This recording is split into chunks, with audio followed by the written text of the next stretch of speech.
The mission of the 12.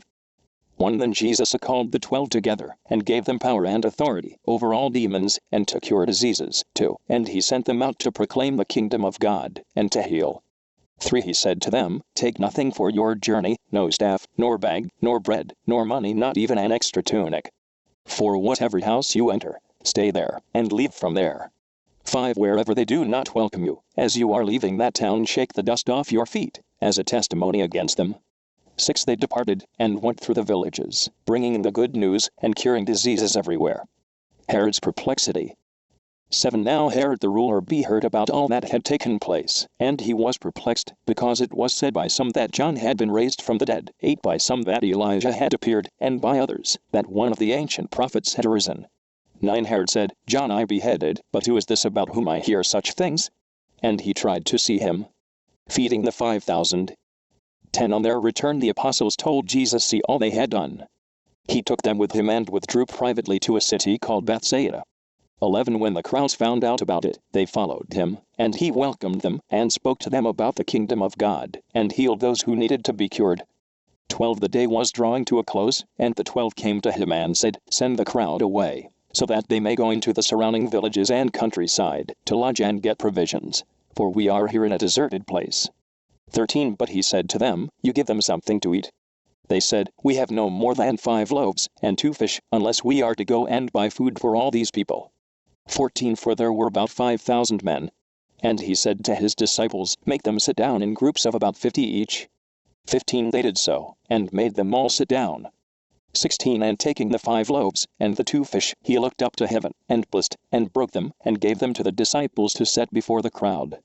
17. And all ate, and were filled. What was left over was gathered up, 12 baskets of broken pieces. Peter's declaration about Jesus. 18. Once when Jesus was praying alone, with only the disciples near him, he asked them, Who do the crowd say that I am? 19. They answered, John the Baptist, but others, Elijah, and still others, that one of the ancient prophets has arisen. 20. He said to them, But who do you say that I am? Peter answered, The Messiah of God. Jesus foretells his death and resurrection.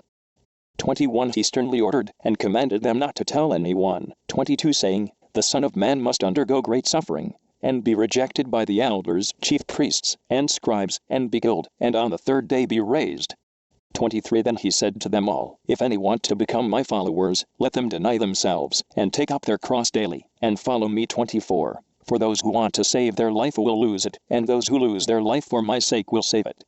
25. What does it profit them if they gain the whole world, but lose or forfeit themselves? 26. Those who are ashamed of me and of my words, of them the Son of Man will be ashamed when he comes in his glory, and the glory of the Father, and of the holy angels. 27. But truly I tell you, there are some standing here who will not taste death, before they see the kingdom of God. The Transfiguration. 28. Now about 8 days after these things Jesus took with him Peter and John and James, and went up on the mountain to pray. 29. And while he was praying, the appearance of his face changed, and his clothes became dazzling white. 30. Suddenly they saw 2 men, Moses and Elijah, talking to him. 31. They appeared in glory, and were speaking of his departure, which he was about to accomplish at Jerusalem. 32. Now Peter and his companions were weighed down with sleep, but since they had stayed awake, they saw his glory, and the 2 men, who stood with him. 33. Just as they were leaving him, Peter said to Jesus, Master, it is good for us to be here. Let us make 3 dwellings, each one for you, one for Moses, and one for Elijah, not knowing what he said. 34. While he was saying this, a cloud came, and overshadowed them, and they were terrified as they entered the cloud. 35. Then from the cloud came a voice that said, This is my Son, my chosen, I listen to him. 36. When the voice had spoken, Jesus was found alone. And they kept silent, and in those days told no one any of the things they had seen. Jesus heals a boy with a demon. 37. On the next day, when they had come down from the mountain, a great crowd met him. 38. Just then a man from the crowd shouted, Teacher, I beg you to look at my son. He is my only child. 39. Suddenly a spirit seizes him, and all at once he shrieks. It convulses him until he foams at the mouth. It mauls him, and will scarcely leave him. 40. I begged your disciples to cast it out, but they could not. 41. Jesus answered, You faithless and perverse generation, how much longer must I be with you and bear with you? Bring your son here. 42. While he was coming, the demon dashed him to the ground in convulsions. But Jesus rebuked the unclean spirit, healed the boy, and gave him back to his father. 43. And all were astounded at the greatness of God. Jesus again foretells his death. While everyone was amazed at all that he was doing, he said to his disciples, 44. Let these words sink into your ears, the Son of Man is going to be betrayed into human hands. 45. But they did not understand the saying, its meaning was concealed from them, so that they could not perceive it. And they were afraid to ask him about the saying. True greatness. 46. An argument arose among them as to which one of them was the greatest. 47. But Jesus, aware of their inner thoughts, took a little child, and put it by his side. 48. And said to them, Whoever welcomes this child in my name welcomes me, and whoever welcomes me welcomes the one who sent me, for the least among all of you is the greatest. Another exorcist.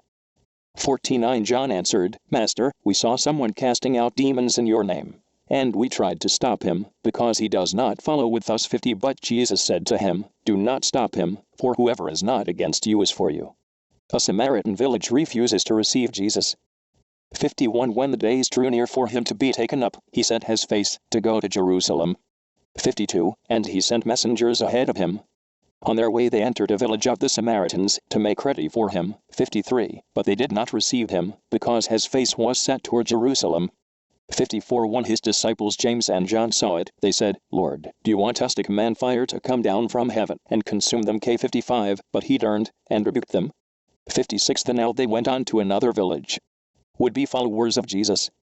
57. As they were going along the road, someone said to him, I will follow you, wherever you go.